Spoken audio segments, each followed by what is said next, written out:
Hi guys, I've been meaning to make a Q&A video for some time, so I guess here we are. So let's get started. DC100 asks, what is better, controller or tank? They're both good for various reasons. I wouldn't say one is better than the other. They're both needed for what they do. Essentially, the controller will give power back to the group. The controller will weaken enemies with various debuffs, and certain controllers can even keep the group alive with their group shields. And the controller will also do crowd control. Although, ironically enough, the class is called controller, but controller is not really its main focus. The most important part of the controller is pretty much to give power back to the group. That is pretty much its first priority. And then, if he can, he will try to keep the group alive using group shields. But as for crowd control, the tank will assume the lion's share of the crowd control. Essentially, the controller will split the crowd control with the tank, but the tank will do most of it, and then the controller will pretty much crowd control enemies that will escape from the tank. So if the tank crowd controls a whole bunch of enemies, but then a couple of enemies escape from the tank for reasons, and they decide, let's say, to charge the healer, then the controller will crowd control the enemies that are about to jump the healer. To keep it simple, essentially, if the controller start doing crowd control, he may make it more difficult for the tank to do his job. So ideally, you let the tank do the lion's share of the crowd control so that the tank can do his job properly. And then if you see that the tank need additional crowd control for reasons, then as a controller you start doing crowd control. Ideally, you should be able to communicate with the tank and decide who does what and how much crowd control the tank wants to do and how much crowd control he wants to leave to the controller. But sadly, often that's not really an option. A lot of people don't play with microphones, so sometimes communication not an option. So by default, I would say leave the crowd control to the tank and just assist him whenever he somehow cannot do all the crowd control. As for the tank, his job will be to pretty much attract enemy towards him, crowd control most of the enemies, and also survive through all those enemies. Although the healer will help the tank survive by healing him, but the tank should be at least a little bit self-sufficient in case the healer cannot heal him for reasons. For example, if the healer is stunned or encased or anything like that, well, the tank has to be able to survive until the healer can free himself. So the tank will need at least some survivability on his own without relying on the healer. But of course, the healer has to help the tank stay alive using his healing, obviously. So to get back to the question, the original question, what is better?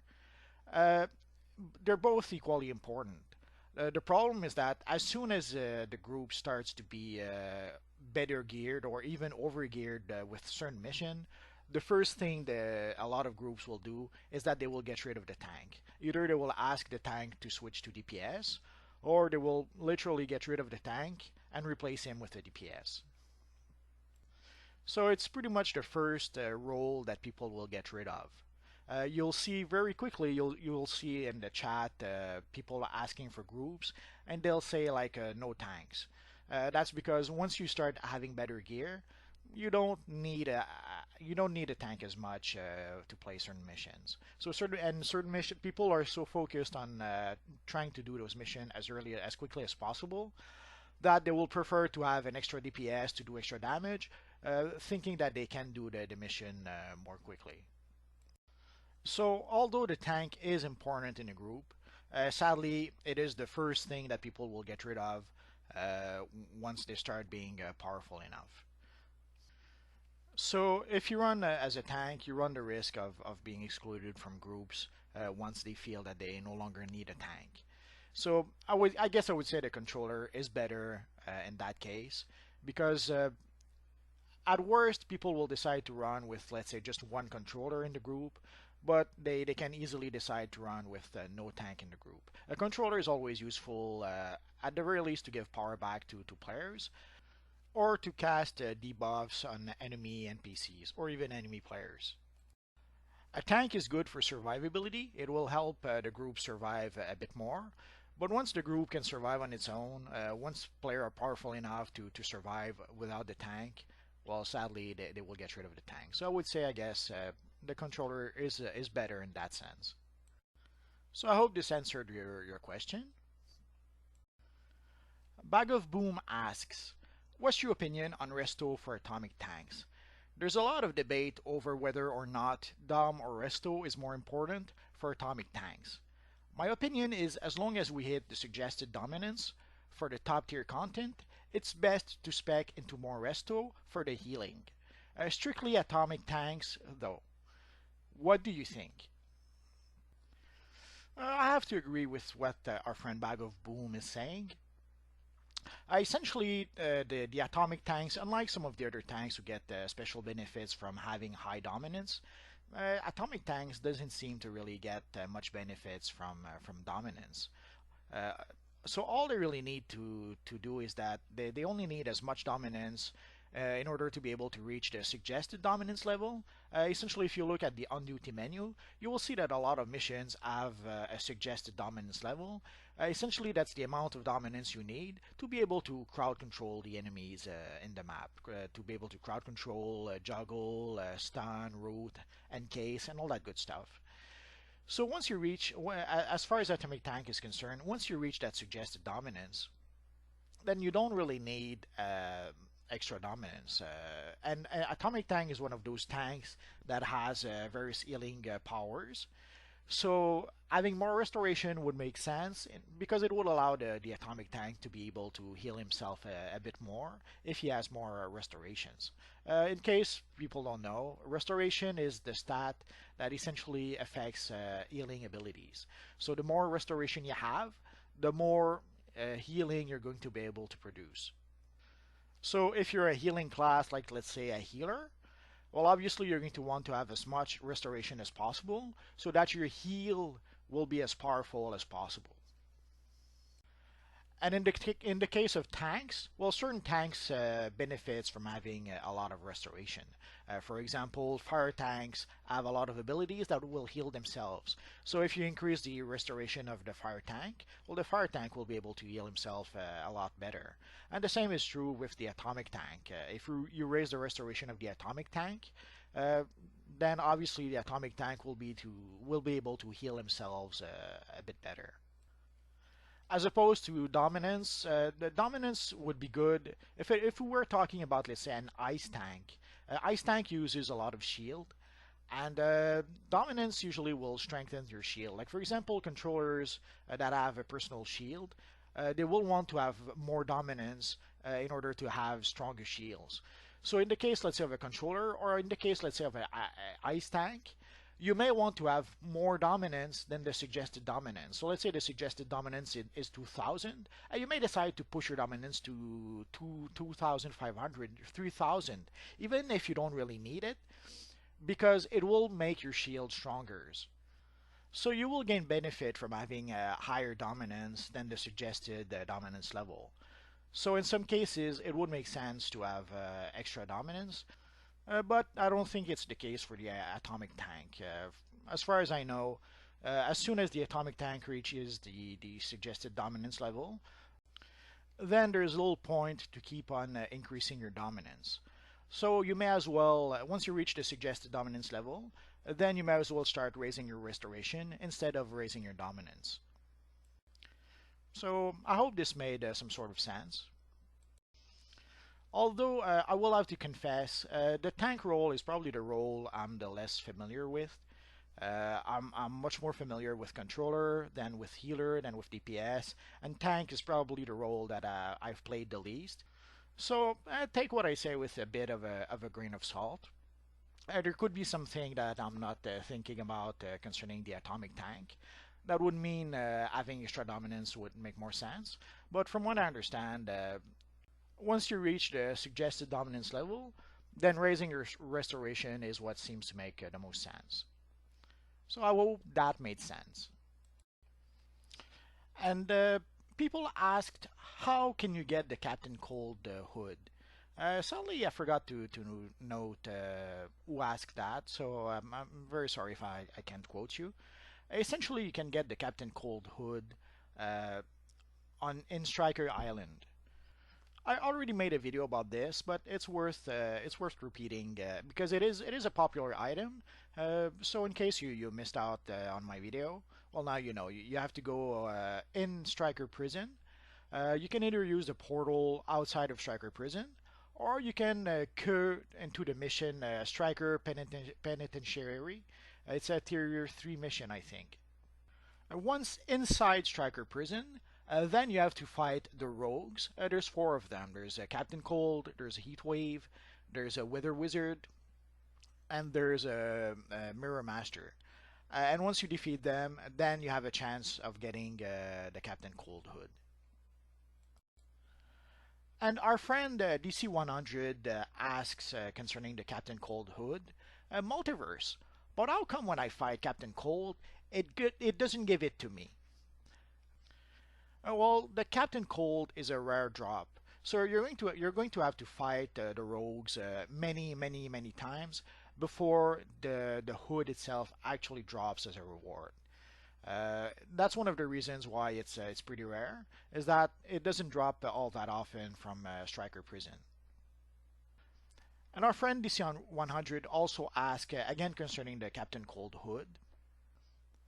Multiverse. Okay, but you can get it from the broker too, right? And the answer is yes. Yes, you can. Although, again, keep in mind that it is a rare item. So yes, it could be available on the broker, but odds are it will be fairly expensive. I haven't checked in a while, so I'm not sure what the actual price is right now. But for a long time, for some reason, this was a really popular item with a lot of players. So the demand has always been high for that hood. So it's always been pretty expensive on the broker. There's a few times when the price dipped, went down a bit for reasons, and then it went back up when the demand started to pick up again. So but more often than not, it's fairly expensive on the broker. But if you're lucky, I guess you could get it for fairly cheap. Our friend Exam Fusion Global asks, how did you get the aura if you are free to play? As far as I know, if you are free to play, I don't think you can get auras. Because as far as I know, free to play players cannot trade with other players. So even if somebody wanted to give it to you for free, I'm not sure they could, seeing how as far as I understand, free players cannot trade. Although I am not sure how the league bank works when it comes to free players. Can free players use the league bank? If that's the case, then maybe somebody could give you an aura using the league bank, the league shared bank. But other than that, I'm not sure you can. I'm not sure you can even get auras if you are a free-to-play players. I guess you could purchase auras from the marketplace, but then again, if you purchase auras, then you won't be free to play players anymore. You're going to be upgraded to premium.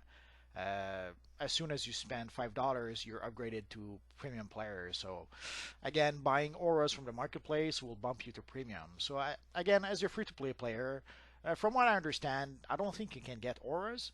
But then again, maybe using the league shared bank to be able to trade items, that could be an option, assuming that free-to-play players have access to the league shared bank. I hope this made sense. I rambled a bit, but I hope you got the idea. Our friend Kevin last name asks, Multiverse, do you know where I can get the Noble Warrior chest piece? The Noble Warrior chest piece comes from the Prometheum log boxes. So if you're really lucky, you can get one from one of those boxes. Sadly, the odds of getting a piece of gear that you want from the boxes are very slim. So what you will probably end up needing to do is you have to buy it from the broker. So it's one of those items that you can actually sell on the broker, and I haven't checked in a while. I'm not sure how expensive it could be, but sometimes it's more expensive than others, depending on how popular I guess Wonder Woman is at the time. I guess with the upcoming Wonder Woman film, a lot of players will want to create themselves a Wonder Woman character. So the price for the Noble Warrior chest will probably go up in the coming months. So if a lot of players decide to create themselves a Wonder Woman character, the demand will go up, and the price for the chest will probably go up as well. Also, our friend Kevin asks concerning the Noble Warrior style. Also, how did you get the arm braces?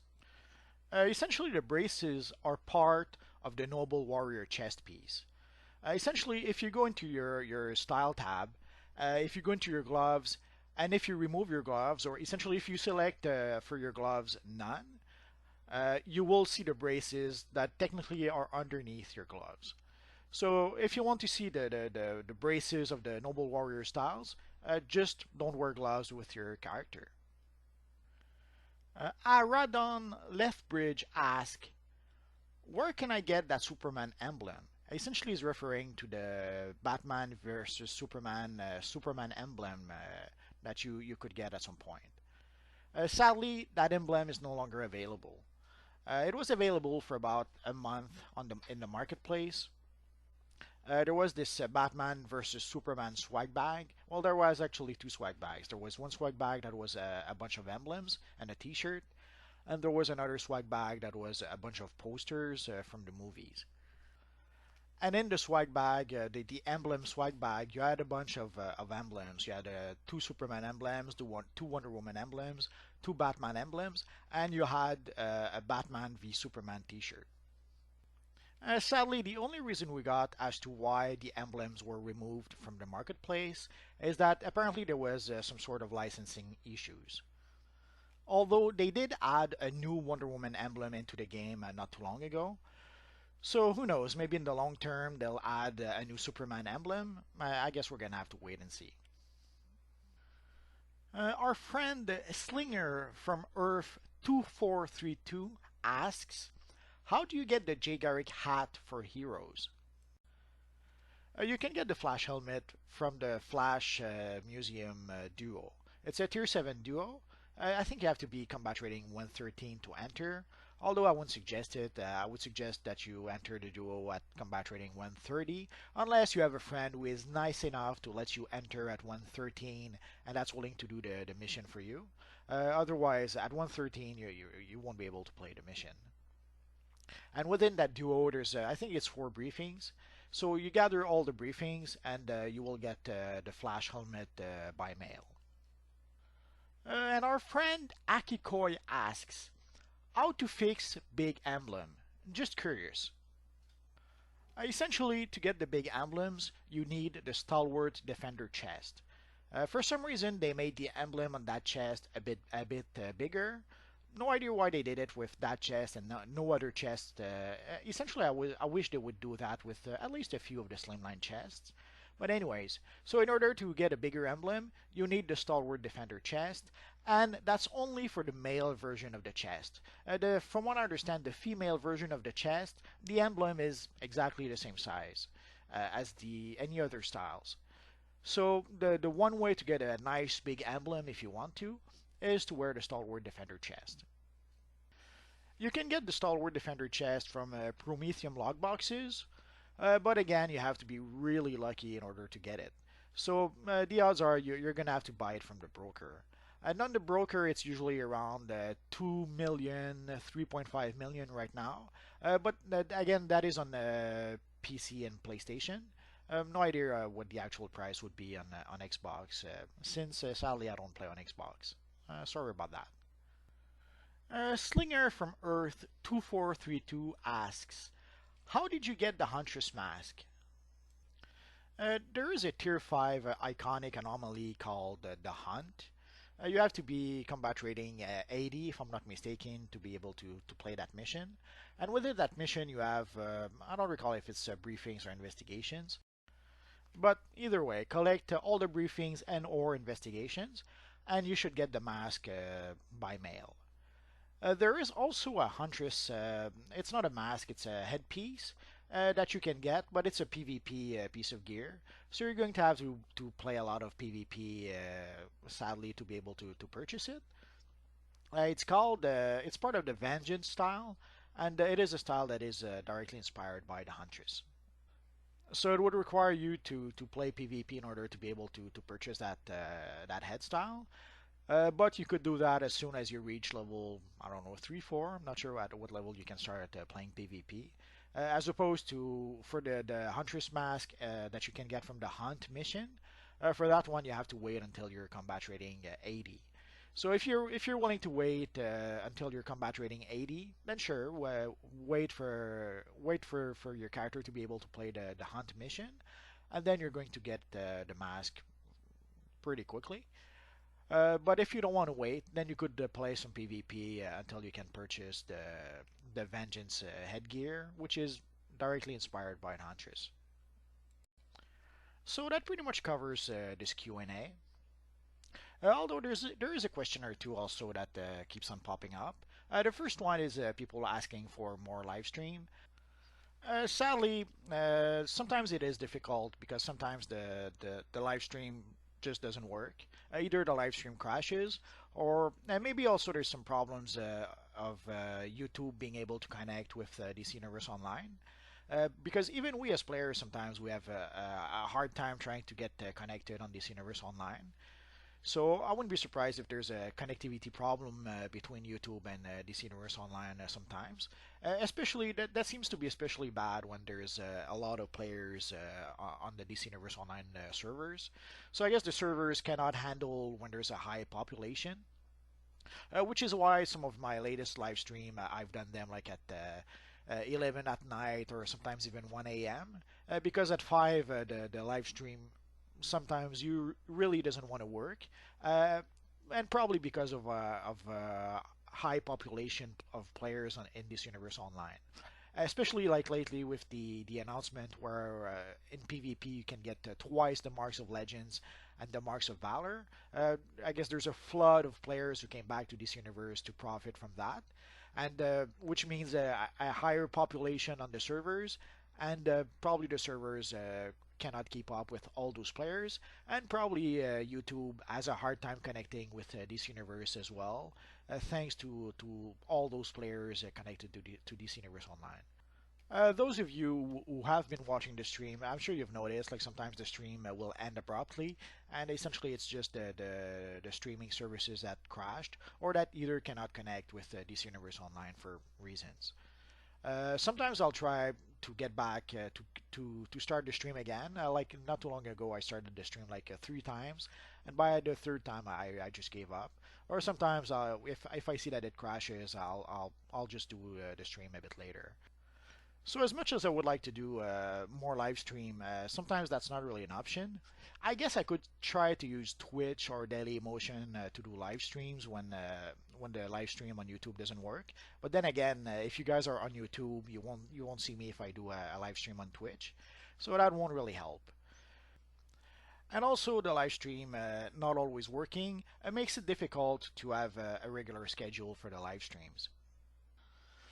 So, as much as I would like to do more live stream and to do them at regular schedule, sadly it's not always an option. Sorry about that. And some of you have been asking if I could make a vlog, so tomorrow I'll make one. Could be about movies, TV shows, comics, games. Who knows? We'll see. We'll see tomorrow. So that's pretty much it for now, guys. So thanks for watching, and hopefully I'll see you guys next time. Bye bye.